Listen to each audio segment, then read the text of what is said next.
Hi guys, welcome back two and tales. അപ്പോൾ ഇന്നത്തെ നമ്മുടെ റെസിപ്പി എന്താണേല് ചിക്കൻ ഫ്രൈ ആണ് റെസിപ്പി. പെട്ടെന്ന് പോയി കണ്ടിട്ടേ. ആദ്യം നമുക്ക് ഒരു 3/4 കിലോയുള്ള ചിക്കൻ കഴുകി വൃത്തിയാക്കി എടുത്ത് വെക്കാം. പിന്നെ അതിൻ്റെ മസാലയ്ക്ക് വേണ്ടിയിട്ട് നമ്മൾ ഒരു 3 ടേബിൾ സ്പൂണോളം കശ്മീരി ചില്ലി പൗഡറാണ് യൂസ് ചെയ്യുന്നത്. അത് ഇട്ട് കൊടുക്കാം.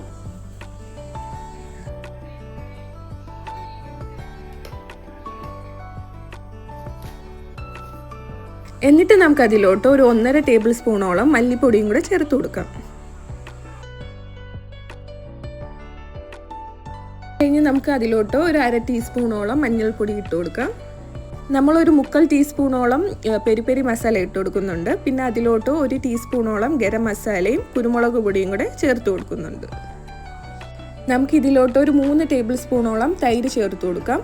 തൈരിന് പകരം നമുക്ക് ലെമൺ ജ്യൂസ് ആയാലും ചേർത്ത് കൊടുക്കാവുന്നതാണ്. നമ്മൾ അതേപോലെ തന്നെ പെരി പെരി മസാലയും ചില്ലി ഫ്ലേക്സിന് പകരമായിട്ടാണ് നമ്മൾ യൂസ് ചെയ്തത്. അപ്പോൾ നിങ്ങൾക്ക് വേണമെങ്കിൽ ചില്ലി ഫ്ലേക്സ് ഇട്ട് കൊടുക്കാവുന്നതാണ്. എന്നിട്ട് നമുക്ക് ഇതിലോട്ട് ഉപ്പ് ചേർത്ത് കൊടുക്കാം. എന്നിട്ട് നമുക്ക് ഒരു വലിയ ടേബിൾ സ്പൂണോളം ഇഞ്ചി വെളുത്തുള്ളി പേസ്റ്റ് ആഡ് ചെയ്ത് കൊടുക്കാം.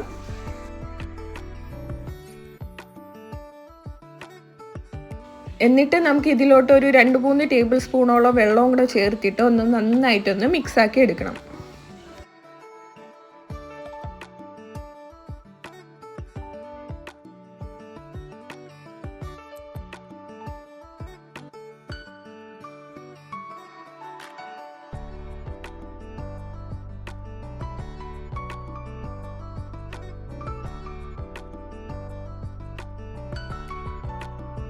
അങ്ങനെ നമ്മുടെ മസാലയൊക്കെ റെഡി ആയിട്ടുണ്ട്. നമുക്ക് ഇതിലോട്ട് ഓരോ ചിക്കൻ പീസായിട്ട് എടുത്ത് വെച്ചിട്ട് അതിനെ കോട്ട് ചെയ്ത് എടുക്കാം.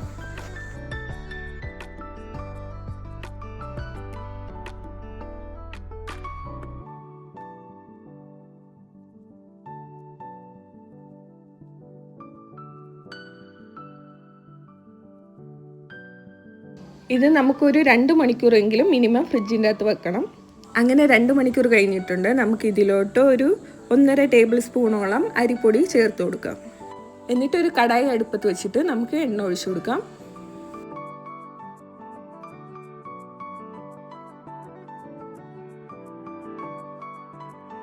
എണ്ണ ചൂടായി വരുമ്പോൾ നമുക്ക് അതിലോട്ട് കുറച്ച് കറിവേപ്പില ഇട്ട് കൊടുക്കാം.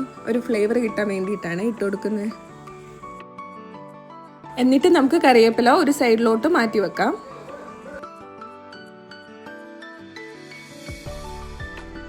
എന്നിട്ട് അത് കഴിഞ്ഞിട്ട് നമുക്ക് ആ എണ്ണയിലോട്ട് ഓരോ ചിക്കൻ പീസ് ഇട്ട് കൊടുക്കാം. ഒരു മീഡിയം ടു ലോ ഫ്ലെയിമിൽ വയ്ക്കുന്നതായിരിക്കും നല്ലത്.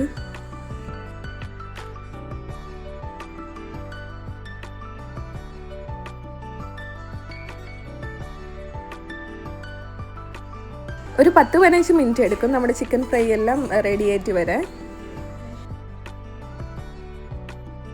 അങ്ങനെ നമ്മുടെ ചിക്കൻ ഫ്രൈ റെഡി ആയല്ലോ. വീഡിയോ ഇഷ്ടപ്പെട്ടാൽ എല്ലാവരും ലൈക്കും ഷെയറും സബ്സ്ക്രൈബും ചെയ്യണേ.